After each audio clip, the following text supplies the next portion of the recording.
अस्सलाम वालेकुम everyone, welcome back to the kitchen of Nazni blog. और मैं हूँ आसिया। आज मैं आप सबके लिए लेकर आई हूँ एक बहुत ही टेस्टी, क्रीमी और समर स्पेशल रेसिपी। इस बार हम सिंपल कुल्फ़ी नहीं बल्कि फ्रेश आम की गुठली के अंदर भरी हुई रबड़ी वाली मैंगो कुल्फ़ी बनाएंगे। इस रेसिपी की सबसे ख़ास बात यह है कि हम फ्रेश मैंगो की गुठली निकाल कर उसी के अंदर रिच और क्रीमी रबड़ी भर कर कुल्फ़ी जमाएंगे। इससे कुल्फ़ी का जो टेस्ट होता है बहुत नेचुरल आता है और देखने में भी बहुत अच्छा लगता है। ये अगर वीडियो पसंद आती है तो प्लीज़ वीडियो को लाइक करें, शेयर करें और चैनल पर नए हैं तो द किचन ऑफ नाज़नी चैनल को सब्सक्राइब ज़रूर करें और कमेंट में बताएं कि ये रेसिपी आपको कैसी लगी। तो चलिए शुरू करते हैं हम आज की अपनी ये रेसिपी। तो यहाँ पे मैंने सबसे पहले 2 फ्रेश और मीठे आम लिए थे। इन्हें अच्छी तरह से धोकर साफ़ कर लिया था मैंने। फिर आम के ऊपर वाले हिस्से का हल्का सा कट कर लिया और चारों तरफ से ध्यान से कट कर लेंगे। देखिए हमें इस तरह से इसे कट कर लेना है। हमें ऐसे ही ध्यान से इसे चारों तरफ से कट लगाना है। इसके बाद चिमटे की मदद से बहुत ही आराम से आम की गुठली को बाहर निकाल लेंगे ताकि आम का शेप बिल्कुल ख़राब ना हो। इसी आम के अंदर हम बाद में अपनी क्रीमी रबड़ी भरकर एक बहुत ही डिलीशियस मैंगो कुल्फ़ी तैयार करेंगे। तो बिल्कुल इसी तरह मैंने दूसरे आम के साथ भी वही सेम प्रोसेस रिपीट किया। सबसे पहले उसके ऊपर वाले हिस्से को ध्यान से कट कर लेंगे, फिर चारों तरफ से हल्का हल्का कट लगाएंगे। उसके बाद हमें यहाँ पे फिर चिमटे की मदद से बहुत ही आराम और संभल कर उसकी गुठली को बाहर निकाल लिया है ताकि आम का शेप बिल्कुल भी ख़राब ना हो। यहाँ पे हम देखें ऐसे गुठली को निकाल लेंगे। अब दोनों आम अंदर से बिल्कुल अच्छी तरह से खाली हो चुके हैं और हमारी क्रीमी रबड़ी की स्टफिंग के लिए ये बिल्कुल रेडी है। और अब हम यहाँ पे दोनों आमों को एक ट्रे में रखकर अलग साइड में रख देंगे। और इसके बाद अब मैं रबड़ी को और भी ज़्यादा रिच, क्रीमी और फ्लेवरफुल बनाने के लिए कुछ ड्राई फ्रूट्स ऐड करूँगी। इसके लिए मैंने काजू, बादाम और मखाने लिए थे। सबसे पहले इन तीनों ड्राई फ्रूट्स को मिक्सर के जार में डालकर इनका दरदरा सा पाउडर तैयार कर लूँगी। ध्यान रखें कि इसे बिल्कुल बारीक पाउडर नहीं बनाना है, हल्का सा कोर्स रखना है ताकि रबड़ी में ड्राई फ्रूट्स का टेक्सचर और टेस्ट दोनों बहुत ही अच्छे आए। और अब हम यहाँ पे इसे एक प्लेट में निकाल लेंगे। और अब मैं यहाँ पे मिल्क पाउडर ले लूँगी। कुल्फ़ी को और भी ज़्यादा क्रीमी, रिच और रबड़ी जैसा टेस्ट देने के लिए मिल्क पाउडर का इस्तेमाल कर रही हूँ मैं यहाँ पे।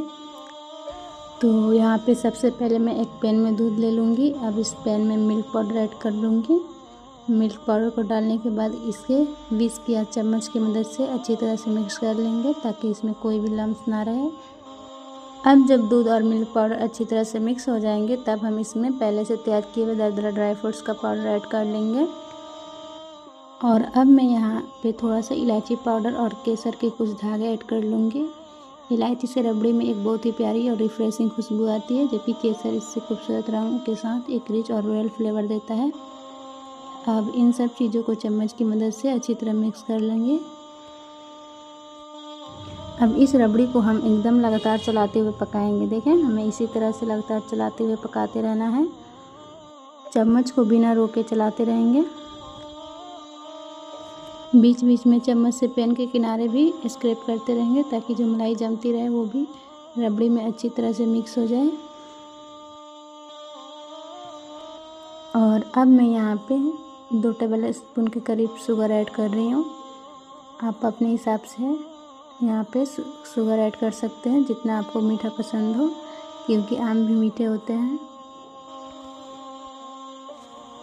तो फ्रेंड्स अब हमारी रबड़ी बिल्कुल अच्छी तरह से तैयार हो चुकी है। देखें इसका टेक्सचर बहुत ही क्रीमी और गाढ़ा हो गया है।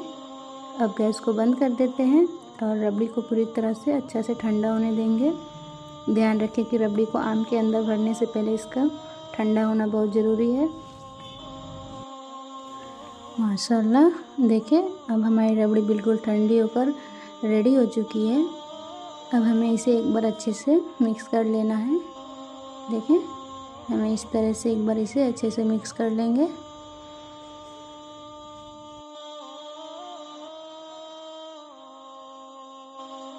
और अब मैं यहाँ पे 2 कप ली थी, इसमें पहले मैं आम को रख दूँगी। अब एक चम्मच की मदद से आम के अंदर भरना शुरू करेंगे। चम्मच की मदद से रबड़ी को अंदर तक अच्छी तरह से भर देंगे और हल्का सा इसे टैप कर देंगे जिससे कोई खाली जगह ना रहे। और जो मैं ऊपर का पार्ट कोट की थी उसे अब यहाँ पे रख देंगे। तो अब हम इसे साइड रख देते हैं और बिल्कुल इसी तरह हम दूसरे आम में भी रबड़ी को भर लेंगे। सेम प्रोसेस फॉलो करते हुए इस आम में भी हम रबड़ी को उसी तरह से भर लेंगे। तब जो ऊपर का हिस्सा हमने शुरू में कट करके अलग रखा था उसे वापस ध्यान से लगा देंगे ताकि आम अपनी ओरिजिनल शेप में आ जाए। और अब इसके बाद दोनों आम को हम संभाल कर फ्रीज़र में रख देंगे और पूरी रात के लिए फ्रीज होने देंगे।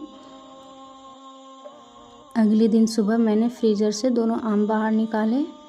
पूरी रात फ्रीज होने की वजह से ये बहुत अच्छी तरह से सेट हो चुके थे। देखें ये कितनी अच्छे से सेट हुए थे। आम इतने ठंडे थे कि हाथों में पकड़ते ही काफ़ी ठंडक महसूस हो रही थी, लेकिन फिर भी मैंने धीरे धीरे पूरे आम के छिलके निकाल लिए थे। देखें मैं इस तरह से आम के पूरे छिलके निकाल लिए थे। फ्रीजर से निकालते ही आम इतना ज़्यादा जम चुका था ना कि उसमें हाथ से पकड़ना इतना मुश्किल लग रहा था ठंडक की वजह से। फिर भी मैंने इसको देखे कैसे पील कर रही हूँ। लेकिन कुल्फ़ी को अच्छे से तैयार करने के लिए ये स्टेप बहुत ज़रूरी होते हैं, इसलिए बिना जल्दी किए बहुत ही आराम से और ध्यान से आम का छिलका उतार रही हूँ। थोड़ी सी मेहनत ज़रूर लगती है।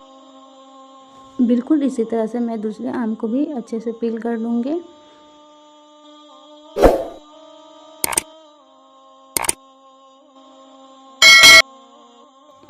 बस इसी तरह धीरे धीरे पूरे आम का छिलका निकाल लेंगे ताकि इसका शेप बिल्कुल परफेक्ट बने रहे और स्लाइसिंग करते वक्त हर पीस दिखने में भी बहुत सुंदर लगे। यकीन मानिए फाइनल रिजल्ट देखकर आप भी इस रेसिपी को ज़रूर ट्राई करना चाहेंगे। गर्मियों के मौसम में अगर आप भी कुछ ठंडा, क्रीमी और रिफ्रेशिंग खाना चाहते हैं तो ये मैंगो रबड़ी कुल्फ़ी एक बार ज़रूर ट्राई कीजिएगा।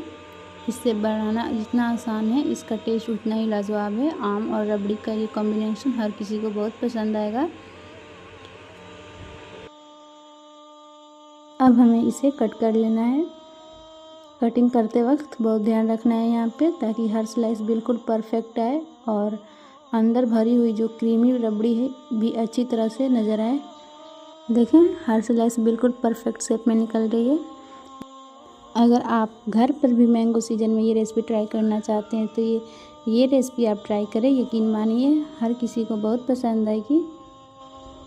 देखिए कितनी सॉफ्ट, क्रीमी और बिल्कुल मार्केट स्टाइल मैंगो कुल्फ़ी तैयार हुआ है। और जब मैंने दोनों आम को स्लाइसेस में कट कर लिया था तब मैं उन्हें एक सर्विंग प्लेट में बहुत ही अच्छे से अरेंज कर लिया था।